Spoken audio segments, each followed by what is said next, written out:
Paz seja convosco. Amém. Estamos retornando no nosso intervalo. Quando você puder vir, vem. Tem sido bem abençoado. Hoje tínhamos Coca-Cola, que foi da semana passada, aniversário do Lourdinha. Sempre tem alguém que toma Coca-Cola sem gás, mas toma, tinha aí, né? Café, biscoitos de pão de queijo, que a Menízia trouxe em forma de coração. Tinha biscoitinhos de chocolate. Feita pela armazagem. Não. Cookies low carb. Não, o biscoito de chocolate é de quem? Não. Os cookies foi armazagem. Os cookies foi armazagem, mas o biscoitinho informativo. Ah, isso eu não vi não. Não deu tempo. Isso eu não consegui ver não deu tempo. Biscoito princesa de chocolate, cookie. Pão com frutos. Vários quitutes, entendeu? Vários que Ficou alguma coisa ainda para a noite. Eu consegui parar o Gabriel e o Rafael. Tem lá os biscoitos. Ah, não tem, tá certo. Só domingo que vem. Bom, voltando à sobriedade, nós vamos entrar agora no quinto tópico nosso, que é o Pecados Intocáveis 5, que é o poder do Espírito Santo. Vamos falar um pouco sobre cura, sobre mudança e transformação. Não é apenas falar na condição do pecado, mas é falar na condição da restauração, levando sempre em conta que a nossa restauração, uma restauração que procede de Deus, nós somos dependentes de Deus nesta mudança e transformação. Não há como nós mudarmos por nós mesmos, por isso que há a condição do poder do Espírito Santo. A nossa cura, ela deve ser dupla, ou seja, deve ser sob a libertação da culpa que nós temos por pecar, e também a libertação do domínio do pecado sobre as nossas vidas. O pecado, ele age com intensidade maior ou menor nas nossas vidas, dependendo de quanto nós somos cheios do Espírito, de quanto nós nos dedicamos à palavra, de quanto nós buscamos o crescimento no Senhor, sempre entendendo que não parte de mim, parte sempre dele. Ele que nos dá aquilo para que nós possamos colocar em prática. Então, quando nós somos cheios do poder do Espírito Santo, não necessariamente para dançar, pular e falar em línguas, mas é muito mais no sentido de nós nos libertarmos da culpa. E nós temos visto as pessoas com problemas de depressão e toda sorte de problemas emocionais porque elas se sentem culpadas no sentido de estar agindo. Apesar da pessoa ela não se arrepender, ela sabe que está errado. E sabendo que você está errado, você se constrange, isso te maltrata o teu coração. E você se dedicando, você também consegue dizer não ao pecado. Dizer não ao pecado é uma condição dos filhos, não é uma condição de qualquer pessoa. No capítulo anterior, no item anterior que nós tratamos antes do intervalo, nós vimos que por meio da morte de Jesus Cristo, Deus nos purifica da verdade e da culpa do pecado. Ele não perdoa porque deseja ser bom conosco, mas perdoa porque a justiça foi cumprida. Então, quando Deus me perdoa e te perdoa, é simplesmente um cumprimento legal, mais nada que isso. A ação da bondade de Deus está em enviar o seu Filho amado para morrer em nosso lugar. Mas o perdão dele é condicionado a não a bondade e o amor dele, sim a condição do pecado ter sido pago. A condição da conta ter sido paga. Então não tem por que Deus não nos perdoar, já que aquilo que foi exigido como preço pelo meu pecado e o seu pecado, ele foi pago. Então a ação da redenção divina, ela age e ocorre. Só bênção. Deus abençoe, meu querido. Bom domingo para você. Ela ocorre pelo sacrifício de Cristo na cruz do Calvário. Então Deus é um conceito que talvez até te dá uma sacudida. Não é porque ele é bonzinho, mas é porque a justiça ela foi cumprida, o preço foi pago. O perdão absoluto de nossos pecados é tão incontestável quanto a realidade histórica da morte de Cristo. O perdão absoluto, todos os seus pecados, eles já foram perdoados. Mas os pecados de amanhã também já foram. E o do ano que vem? Já foram. Mas eu nem cometi ainda, eu nem me arrependi. Já foram perdoados. Os nossos pecados, eles foram perdoados através do ato de Cristo e não através do meu arrependimento. Por que que eu me arrependo? Porque eu já fui perdoado. Porque eu já fui perdoado, a consequência é que eu me arrependo, me constranjo por continuar agindo daquela maneira sem me arrepender. Pastor, eu não entendi que você falou que o perdoar dos pecados é a questão da justiça, não a questão da bondade de Deus. A bondade de Deus está em enviar Cristo ao mundo. Porque Deus amou o mundo de tal maneira que enviou o seu Filho unigênito para que todo que nele crê não pereça, mas tenha a vida eterna. O ato de bondade de Deus é de enviar Cristo. Cristo, quando Ele faz todos os passos e morre na cruz do Calvário, Ele leva os nossos pecados. Então, o ato da bondade de Deus está no envio de Cristo e não no perdão dos pecados. Ele só perdoa os pecados por quê? Porque o sangue de Cristo derramado, Ele cobriu. Tanto que as pessoas que não creem em Cristo, todo aquele que crê e for batizado será salvo, e aquele que não crê já está condenado. Aqueles que não crerem, eles não estão debaixo dessa condição do sangue de Cristo. Por não estar debaixo da condição do sangue de Cristo, ele não pode perdoar, porque o Cristo ele morreu por pessoas que creem em Cristo e não por todo mundo, senão seria uma grande pizza, que as pessoas acham que é assim, né?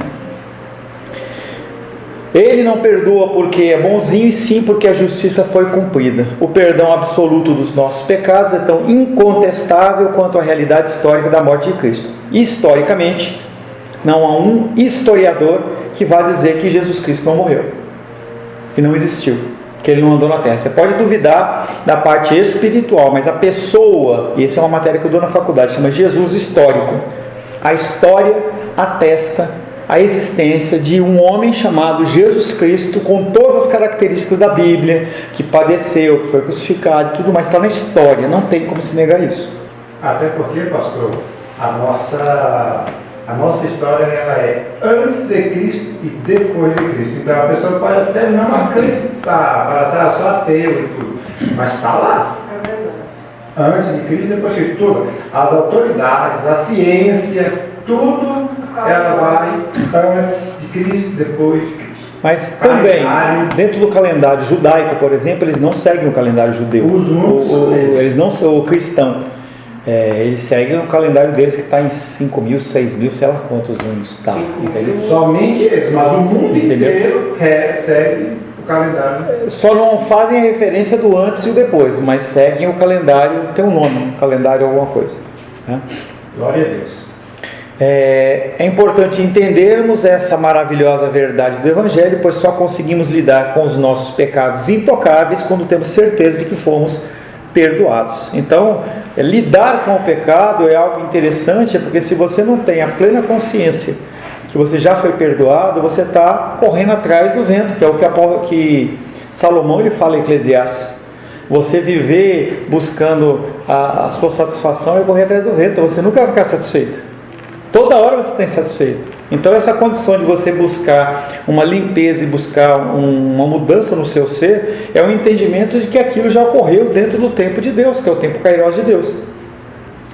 Quando labutamos contra alguma manifestação do pecado, muitas vezes nós duvidamos se o Evangelho realmente confronta o poder do pecado em nossas vidas, e isso é real.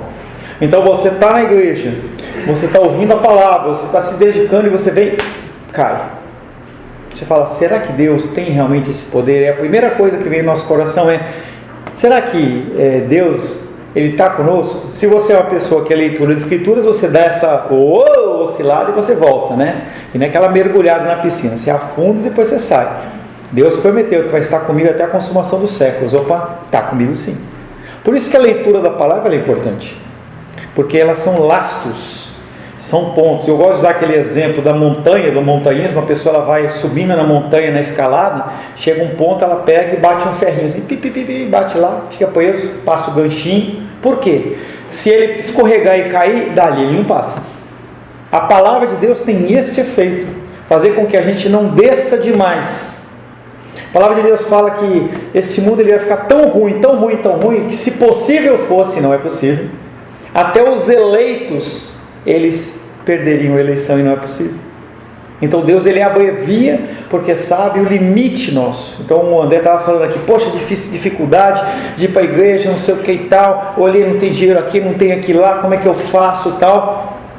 Você só vai passar pela luta enquanto você aguentar. Porque se for acima da sua condição de luta, Deus não permite. Ele dá aquele fardo que nós conseguimos suportar, mesmo que esse fardo seja pesado demais. Esse fardo Ele dá porque Ele sabe que nós suportamos. E o que acontece é, a cada luta, mesmo que você não perceba, você fica mais forte. Você fica mais resistente. A palavra que o povo gosta de usar agora, resiliente, né? Até uns 3 anos atrás, ninguém nem sabia o que era isso, né? Agora todo mundo fala resiliente, entendeu? Então você é resistente à luta. Então você falou, os meninos estão fazendo academia e tal. Eu vejo a Rô falando assim, olha, começa com um peso, depois vai para outro peso, vai aumentando. É exatamente isso. Você fica cada vez mais casca grossa, no bom sentido. Essa questão do peso, porque se a gente anda sozinho, né, aquela questão... se a gente anda sozinho, a gente acaba ficando uma caminhada pesada. Mas a gente anda junto com Deus, na dependência de Deus, é aquele versículo que Jesus fala, né? O meu fardo é leve, né? Suave, né? E não só andar com Deus, porque às vezes as pessoas confundem o andar com Deus em ficar em casa lendo a Bíblia. E é aquela ilustração que sempre Sebastião usa, da brasa no braseiro. A brasa no braseiro, ela mantém como, Sebastião? Sempre acesa. Sempre acesa. Quando a brasa se afasta do braseiro, ela esfria e apaga. Quando labutamos contra alguma manifestação do pecado, muitas vezes nós duvidamos se o Evangelho realmente confronta o poder do pecado em nossas vidas. Questionamos se adianta matar algum pecado mais persistente com o qual lutamos. Será que podemos honestamente dizer que Cristo, a rocha eterna, nos purifica da verdade, da culpa e do poder do pecado? Com certeza. Essa é uma verdade que nós temos que nos apegar. O contato com as Escrituras sempre vai nos fazer pessoas melhores. Pô, pastor, antes do intervalo você falou que a gente é podre, que a gente é ruim, não sei o que. Sim, mas é aquilo que eu falei. Você é sempre 1% melhor. É milimétrico a coisa, mas é uma mudança, é uma transformação. A exposição às Escrituras no culto, no dominical, tem esse efeito, fazer com que você seja cada dia 1% melhor. Pode ser que você continue mentindo, pode ser que você continue fazendo isso, aquilo outro, mas você está 1% melhor. E quem consegue medir isso? Só Deus. Pastor, região de praia sempre tem a questão da maresia dos carros. Eu morava em Recife e todos os dias as pessoas jogavam água para tirar a maresia, para não acumular o sal sobre a pintura. E se deixar? Corrói tudo. Então, joga a mangueira, tirando todo dia. Qual que é a comparação que se faz em relação à água e à palavra? O que é a água? Água viva. Se você tem contato com a palavra do teu interior, o que? Águas vivas. Se essa água não é colocada todos os dias sobre a sua vida, o que acontece com a tua lataria? Enferruja tudo. Será que podemos honestamente dizer que Cristo, a rocha eterna, nos purifica da verdade, da culpa e do poder do pecado? Para responder a essa pergunta, temos que analisar em 2 etapas a purificação do poder do pecado. A primeira etapa se refere à libertação decisiva e completa dos cristãos do domínio ou poder reinante do pecado. Pergunta: você é liberto total e completamente do poder do pecado? Sim ou não? Não. Claro que sim.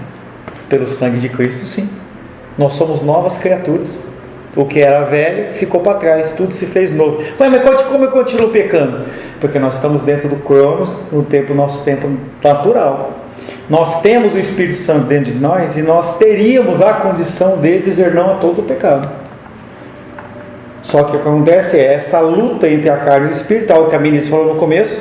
Se você não continuar buscando, se você não continuar se dedicando, o que acontece? A tua carne, ela fica forte, aí ela te mata. Quanto mais você crescer, você ganha mais. Não quer dizer que você vai ganhar as lutas 100%. E se você perder uma, você perdeu todas. mas você tem que continuar lutando. A ação de Deus nas nossas vidas é uma ação que nos dá a capacidade de dizer não ao pecado. Ponto. Vem de Cristo. E por que eu não pratico? Porque eu sou rebelde. Eu sou idólatra da minha carne, do meu desejo, da minha vontade. Então eu prefiro fazer a minha vontade do que fazer a vontade de Deus. Eu sou rebelde. Apesar de nós termos essa condição, nós não pomos em prática. É aquela questão daquela figura, aquela história que as pessoas falam, do cão bravo e o cão manso dentro de você, né? O pecado e bem, né? Então, Deus te libertou daquele pecado. Mas na questão da vigilância, no que cabe a você de responsabilidade, se você chama essa questão, a pessoa volta a pecar, volta àquele vício se não vigiar, né? Primeira etapa se refere à libertação decisiva e completa dos cristãos do domínio ou do poder reinante do pecado. A obra já foi feita.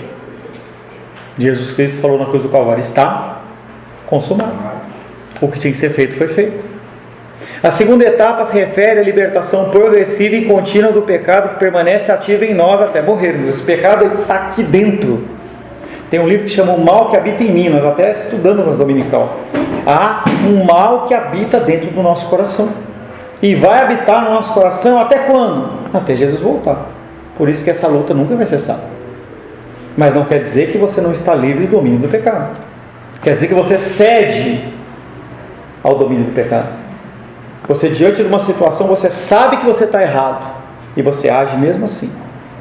Todos os nossos pecados nós fazemos de forma consciente ou ignorante. Mas nós sabemos no nosso interior que nós estamos errados. Se eu pegar um pacote de bolacha desse aí, entendeu? Está vencido e eu quiser vendê-lo como um pacote bom, eu sei que está errado. Ah, não vai fazer mal, não tinha. Eu sei que eu estou errado. A decisão do pecado de errar é minha, mas eu tenho como dizer não. E essa luta, ela se intensifica. Por que os cristãos falam: pô, depois que eu fiquei cristão a luta aumentou? Porque você antes descia a ladeira abaixo, agora você está tentando refoiar o pecado. E isso incomoda. O que era mais fácil? Assistir a dominical de casa no teu celular ou vir para cá? É mais fácil você ficar dormindo e assistir durante a semana ou acordar cedo para assistir? São todas formas que nós temos de dar vazão à nossa carne. Em Romanos capítulo 6, abre aí.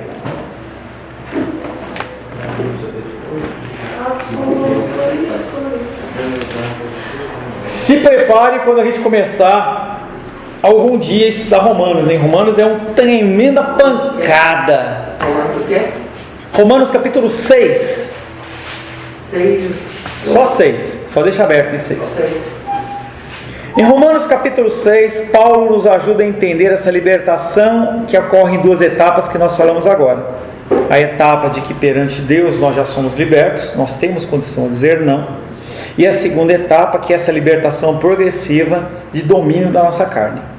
Romanos capítulo 6, verso 2. Verso 1 e 2. Alguém que não leu, por gentileza? Que diremos, pois? Permaneceremos no pecado, para que seja a graça mais abundante? De modo nenhum. Como viveremos ainda no pecado, nós os que para ele morremos?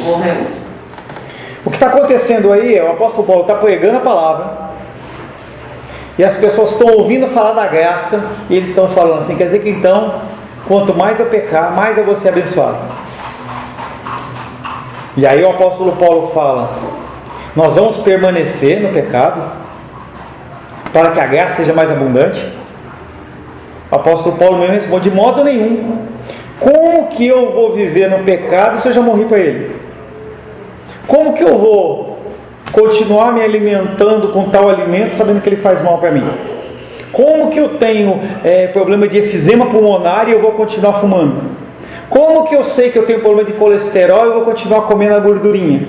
Como que eu tenho problema de diabetes e eu vou pegar e enfiar a cara no doce? Como que eu estou duro, entendeu, no banco e eu vou ficar comprando cerveja, eu vou ficar fazendo festa? Como é que eu vou ficar gastando? Como é que eu vou ficar fazendo isso? Como? Então esses exemplos são literais e racionais. E aí o apóstolo Paulo fala, como é que eu vou continuar cometendo esse pecado? Que, primeiramente, Deus. magoa Deus. Segundo, o próximo e a mim mesmo. Eu sei que está errado, não faz bem para mim e eu vou continuar fazendo. É como se o apóstolo Paulo falasse assim, você só faz isso se for burro. Mas o apóstolo Paulo era um homem de Deus, ele não chamou os outros de burro, né? Mas é isso que está implícito aí nessa história. Em Romanos 6,2 o apóstolo afirma que nós morremos passado para o pecado. Verso 8. 6,8. Ora, se já morremos com Cristo, cremos que também com Ele viveremos. Se você entende que você é salvo, você morreu o seu pecado. Você já morreu com Cristo. Se você já morreu com Ele, o pecado ele não pode agir na sua vida. Não pode virar uma prática. Tem coisas que são pecados de ignorância. Às vezes você nem sabe e você vai e comete, mas você sabe que está errado. A legislação em Israel é a Torá, os 5 primeiros livros. Não tem uma constituição. Porque eles seguem lá. Se não me engano, na Inglaterra não há uma constituição formal, porque eu não preciso falar para a pessoa que eu não posso matar, não rouba, não mata. É algo que é óbvio. É algo que é óbvio, e mesmo assim as pessoas cometem. Em Romanos 6,2 o apóstolo afirma que morremos para o pecado, e no versículo 8 fala que nós já morremos com Cristo. Ou seja, por meio de nossa união com Cristo em sua morte, morremos não só para a culpa do pecado, como também para o poder dele reinante em nós. Como nós morremos com Cristo, o pecado não faz mais efeito em nós. Isso é verdade para todos os cristãos e acontece no dia em que fomos salvos, quando Deus nos liberta do domínio das trevas e nos transporta para o reino do seu Filho. Colossenses capítulo 1, verso 13. Luísa, por gentileza.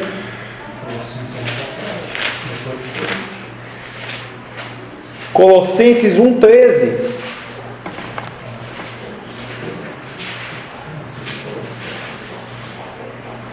Depois. Gálatas, Efésios, Filipenses, Colossenses, Tessalonicenses. Colossenses 1, 13. Colossenses 1, 13. Ele nos libertou do império das trevas e nos transportou para o reino do Filho do seu amor. Fui eu que fiz? Não. Ele nos libertou do império das trevas. O que ele fez mais? Nos transportou para o reino do Filho do seu amor. Ele nos passado nos libertou, e ele nos transportou passado. Ele pega a gente e conduz durante toda a vida. Ó. A palavra de Deus é lâmpada para os nossos e luz para os nossos Caminhos. Ele não permite que a gente tropece com o nosso pé em pedra. Jesus Cristo, no pináculo do templo com Satanás, joga-te daqui para baixo, porque a tua palavra está dizendo que Ele não deixará que você tropece com o seu pé em pedra.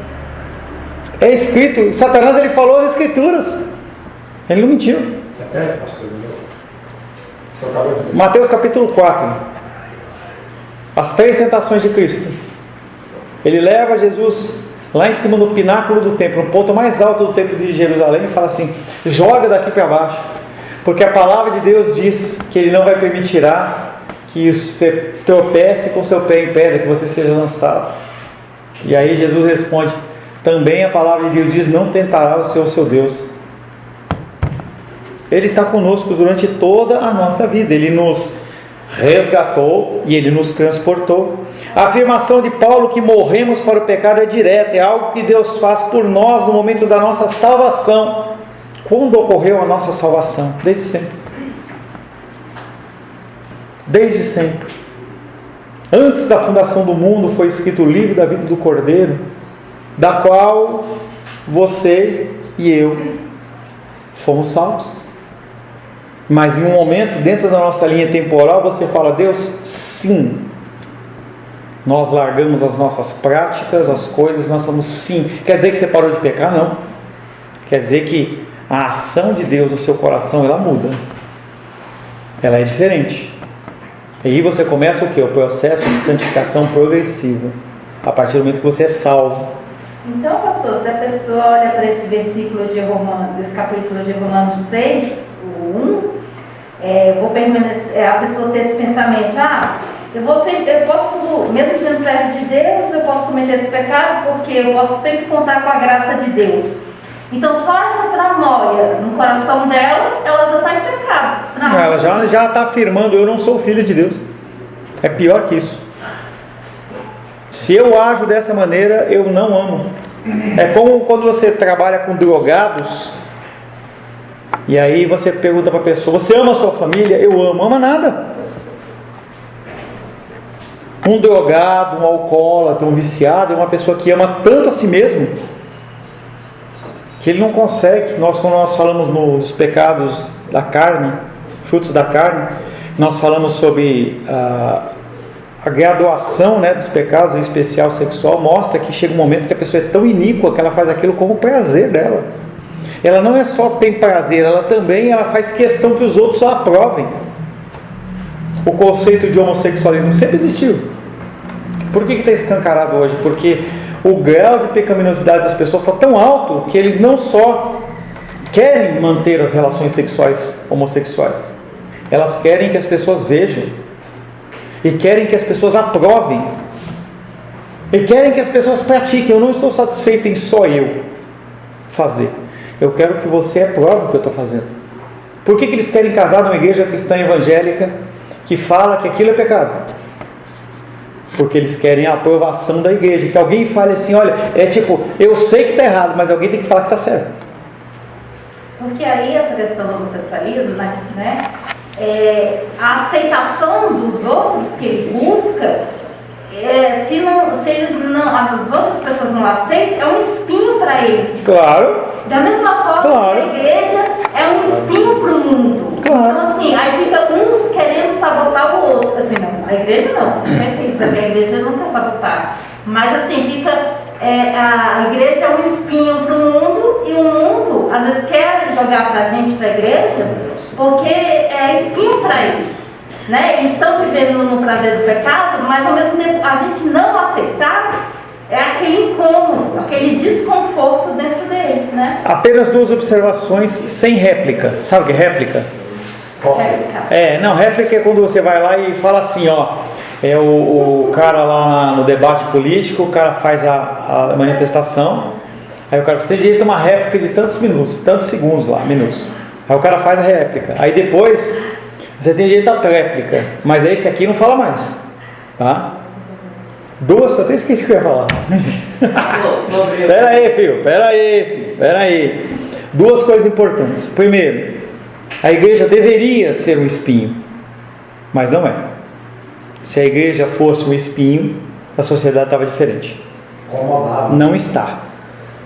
A igreja, e segunda coisa, nós temos dentro da igreja duas igrejas: a igreja de Cristo e a igreja que não é de Cristo. A igreja que não é de Cristo, ela é maior do que a de Cristo. Tem muito mais pessoas e igrejas que não são bíblicas do que são bíblicas. Não estou falando de denominação, nada disso. Pastores que estão no púlpito e não falam a palavra. Tá? Nada do que realizamos depois desse ato decisivo tem poder de alterar para melhor ou pior o fato de termos morrido tanto para a culpa quanto para o domínio do pecado. A partir do momento que você diz sim para Cristo, nada que você venha fazer vai alterar a condição de que você é filho.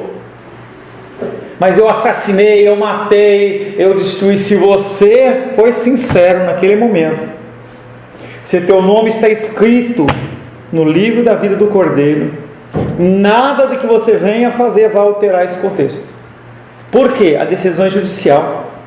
O pecado ele já foi pago, inclusive aqueles que você vai cometer. Não quer dizer que não vai ter influência no pós-morte. Não quer dizer que não vai ter influência no pós-morte. Quer dizer que você vai continuar sendo salvo. O seu julgamento vai ser um julgamento mais duro no dia do juízo. E não tem como nós estabelecermos como que vai acontecer isso, o que vai ter, se vai ser pesado ou não. Mas quando eu olho, por exemplo, o povo de Israel no deserto, comendo 40 anos de maná, e os caras não aguentavam mais, eu fico imaginando a gente, é lógico que a gente não vai ter essa condição, porque a gente não vai ser pecador, mas vai ter diferença entre aquele que na vida foi mais santificado progressivamente do que outros que não foram. Tem que ter diferença, senão Deus não seria justo. Ele poderia fazer isso? Poderia, mas ele ia perder a condição dele de justiça. Ele age segundo as escrituras que ele mesmo determinou. Se você é uma pessoa que se dedica, que você busca, que você está lutando contra o seu pecado, você peca, mas você continua lutando contra o seu pecado, é diferente com aquele que aceitou Jesus e deixa rolar. Deixa o vento me levar. Nada do que realizamos depois desse ato, desse sim, tem poder de alterar para melhor ou pior. Deus ele não vai deixar de amar, a gente vai amar menos. Agora eu não vou amar mais o Gabriel porque ele agiu dessa maneira ou porque ele fez... Não tem isso. Isso quem faz é o ser humano, não é Deus. O amor de Deus é imutável. A justiça dele é imutável, o juízo dele é imutável, a santidade dele é imutável. Ele não fica mais santo ou menos santo. Ele não ama mais ou ama menos. Quem faz isso sou eu e você. Não quer dizer que você não pode continuar perguntando, foi só daquele assunto a réplica, tá? A réplica que eu estou falando. Ao mesmo tempo, porém, Paulo nos encoraja a não deixar que o pecado reine no nosso corpo. Romanos 6 de novo, volta lá. Romanos 6,12. Quem não leu? Você já leu, Menezes? Não. Mas falando tanto. Romanos capítulo 6, verso 12. Deixa eu achar também. Não. Vai lá. Não reine, portanto, o pecado em vosso corpo mortal, de maneira que obedeçais às suas paixões. Só isso, menino, só o 12. Tá? Não tem problema. Não reine. Não quer dizer que você não peca. Está falando não reine. Lembra aquele ditado? Você não pode impedir que o passarinho... Você pode impedir? Você está parado aí, está lá na Praça do Relógio, sei lá, e aí o passarinho, você olha para cima, tem um monte de passarinho voando. Você pode impedir ele? Não. Você pode até tentar dar um tiro, alguma coisa assim, mas não consegue impedir. E dele fazer um ninho na sua cabeça? Aí pode. Você pode impedir o pernilongo de voar quando você está dormindo? Mas e dele ficar na sua... Esse versículo está falando, não reine o pecado, você vai continuar pecando, mas você não pode permitir que o pecado reine no seu corpo de mortal, de maneira que você obedeça às suas paixões, ou seja, que você seja cada vez mais idólatra de si mesmo.